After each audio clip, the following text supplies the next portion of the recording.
Regionale Nachrichten in 100 Sekunden. Präsentiert von der Aargauischen Kantonalbank, dem Pericenter und der Garage HR Baumgartner AG in Reiden. Grüezi miteinander aus dem Newsroom vom Zofiger Tagblatt zu 100 Sekunden. Kurznachrichten aus der Region im Überblick. Die Firma Swissol vom Zofiger Auswanderer Reto Rechsteiner hat in Costa Rica die grösste Solarspeicheranlage von Zentralamerika installiert. 690 Panel haben die Solaranlage, die das Unternehmen von Reto Rechsteiner in den letzten 3 Jahren geplant und gebaut hat. Kurz vor Weihnachten hat die Einweihung der Anlage stattgefunden. Am Sonntag startet die Gebetswoche von der Evangelischen Allianz, die dieses Jahr das 175-Jahr-Jubiläum feiert. Zu der Evangelischen Allianz Region Zofingen gehören 11 evangelische Kirchen und Freikirchengemeinschaften aus der Region. Das speziellste Projekt in dieser Woche ist sicher der Zofiger Corona-Psalter.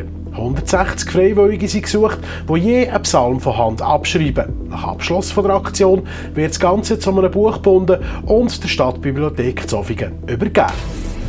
Während dem Umbau vom Rastplatz Knutu Nord an der A2 hat der Truckstop-Imbiss vom ehemaligen Lastwagenfahrer Helmut helle Angst zutun. Am 31. Juli ist der modernisierte Rastplatz wieder aufgegangen, doch der Imbiss ist weiter zugeblieben. Seit Anfang Dezember ist der Heli aber wieder für hungrige Autofahrer da. Momentan wegen Corona im Takeaway-Modus. Viele Gäste sind Stammkunden und schwören auf seine Hamburger.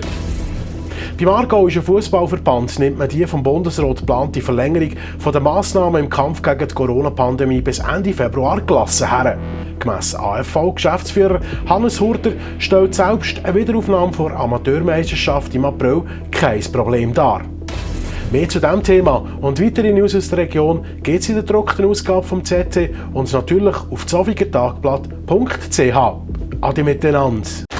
Informiert in 100 Sekunden. Aktuelle regionale Nachrichten direkt aus dem ZT Newsroom ist Ihnen präsentiert worden von der Aargauischen Kantonalbank am richtigen Ort, vom Pericenter «Alles da» in Aarburg-Oftringen und der Garage HR Baumgartner AG in Reiden. Erleben Sie den Unterschied.